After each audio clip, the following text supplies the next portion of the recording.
Yo guys, what's going on? It's Frawls14, your commissioner of the EBT, back again for week 2 of the Ebt Top Plays. Very excited to bring you this week's top plays. There are some very good players. I think the quality lifted this week overall. I'm not sure if we beat the week 1 top plays, because it was the top 5 was pretty good. But I think overall as a league there was a lot of different really nice sets in that. But I've come up with my top 5. It was very hard. We might start with a few honourable mentions. We got a Clefable Carmine suite from Halu. We have a Z Hypnosis suite from Verse with his Circuitry. We have a Whirlpool Trap Tapu Fini with David, and a Hex Jellicent with Hiker. So those were the 4 that were pretty stiff to miss out on. But in saying that, I'm pretty happy with my top 5 for this week. So again, it's a lot of variety across the leagues. We have 3 divisions in the EBT for those of you who don't know, and each division feature again showing the quality. So we'll get straight into it. So the number 5 we have Crimson vs Will, the RNG Lord. So this is a Sun division match. Both started off with a loss, so both really wanted to bounce back. So we'll get into it. So he goes through Stone Edge. Will reveals counter. It does 84, so that's a lot. He's going to Wish up here. He goes through a return, and Will goes for the counter again to take out the Mega Glalie. So you could probably say you could see it coming, but Crimson probably thought he could take him out, and Will made the play there. In my opinion, counter is a very hard play to for it to come off you. So I thought that was really good building from Will, and that comes at number 5, counter Licky Licky, because obviously Terrakion and Mega Glalie, and he has a Lando T as well, so it was going to come in handy. So that was really good from Will. So that is number 5, counter Licky Licky. Next we have number 4. We have a D-League game between Omega Blue and Duval Victor. These two are 2 of the better players in D-League, and the quality for this game was really high. And it showed from turn 1. We have, obviously, Mega Alakazam and Astami. So we'll roll it. And he goes for a Shadow Ball. Sorry, my computer's a bit laggy there, but he does get the Spadef drop, but now, obviously, Duval doesn't want to risk his Mega Alakazam. He wants to switch out. Mega Alakazam puts in a lot of work once Drapion's down. So, Omega Blue has built really, really well, and we'll see with this next play what happens. He withdraws the Mega Alakazam, and he is taken out by the Drapion. So that's play number 4. We have a Pursuit Trap Drapion taking out the Mega Alakazam.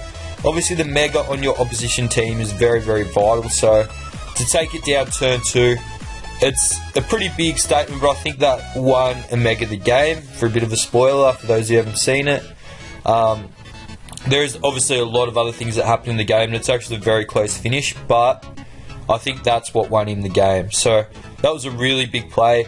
I'm a bit of a sucker for Pursuit Traps. They're really nice. Again, pretty hard to kind of pull off, and if it's kind of a team building waste if you don't get to use it. So that was number 4. Really good play, number 4. We'll go to number 3 now. So we have Techno, the newest MPL minus coach, versus Money Guy, one of our promotion players. Very good players, very top quality showdown players. For those of you who didn't see last week, Techno had a Katana sweep, and he switches out into Rhyperior here. Money Guy finishes him off. So Techno thinks with the attack drop, this is the perfect time to set up with Katana. So he sets up a Sword Stance, and this could have easily been GG. Obviously, it's still doing 50%, but that's not enough. And he's got leftovers Katana. He doesn't want to take any more damage, so he does take it out. So if you're looking at his team, he's got the speed boost now. Katana can almost sweep. I'm not sure if it could. Obviously it gets Night Slash, Leaf Blade and other moves as well. But Money Guy has different ideas. He is actually packing a Hidden Power Fire Zydoge, or Zygarde 10%. So, yeah, that is play number 3. And, yeah, just a really good play. And I'll just quickly exit out of my Discord. There we go. Sorry, a bit unprofessional. But yeah, so that is play number 3. Hidden Power Fire Zydoge. Obviously, it's a physical beast, and to pack that is really good tech. So that is play number 3. Now we'll go into play number 2. We have another moon game between Weatherly and David. This is turn 1. We have a Mega Houndoom in and a Scizor. So you'd think David would switch out into Tapu Fini, because it is a pretty nice Mega Houndoom check, I guess. And Weatherly has nothing really to lose by just firing off a Fire Blast or a Dark Pulse right here. But as we can see, he Mega Evolves, and David is Choice Scarf Scizor and is able to take the Houndoom out. So turn 1, Weatherly's lost his Mega, and David goes on to have a big win. So this was a huge play in the game. Turn 1, obviously when you lose them on turn 1 to kind of something quite outside the box, it does really hurt your thinking. So this was a massive play, and David, another promotion player that's come into Moon, is playing very, very good Pokemon at the moment. And yeah, that was really good from him.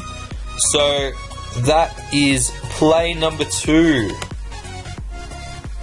Now we come into the best play of week 2 of the EBT. We have Shy and the Magic Umbreon versus 681 Shadow. This is another Moon game. The top 3 is Moon this week. It is the top division, so it is expected, but Sun and D-League have been doing very well in the top players as well, obviously taking out number 1 last week with D-League. This is a game in the balance. Shadow didn't have a good week 1 at all. He kind of got destroyed, to be honest. Shy's coming off a loss as well. This game is in the balance. Shadow does his Togekiss in. He switches out into his Hippowdon. He thinks he can take anything that Nihilego can throw at it, except for a Grass Knot. Very good building from Shy. But that isn't the top play. Now we have Excadrill. Obviously Sand, so he outspeeds. This is turn number 27 is our top play. He gets a Swords Dance off. If he did not Swords Dance, he could not sweep this team. He has probably at least 4 turns of Sand left, so we'll watch what happens to Carnage after. Bang, Miltank, down. Doug Trio in Sand, does not outspeed. Ironhead, down. He's still got a few turns. Slow King. Can Slow King tank a hit? No. Another one down. Hitmonchan. Obviously, he can only go for a Mach Punch if he has it. He does have a Chopper Berry. Wouldn't have taken him out anyway. He is down. Another kill. And we'll watch one more. Obviously, Manaphy's not going to take a hit either. Oh, he does take hits. Sorry. But we are able to live on 1%. So anyway, that was just a bit of the carnage to follow. So that just broke the game wide open and got Shadow to win that match. So I think that's a very worthy top play for this week. There were a couple of other sweeps, but they weren't quite as good as this one. This was just a really good sand weather sweep. So yeah, that's the top play for this week, guys. Thanks for listening. Hope you enjoyed, and stay tuned for week 3 top players. I've had a look at a few of the replays already, and there's some really, really good players. So yeah, thanks guys for listening, and hope you enjoyed.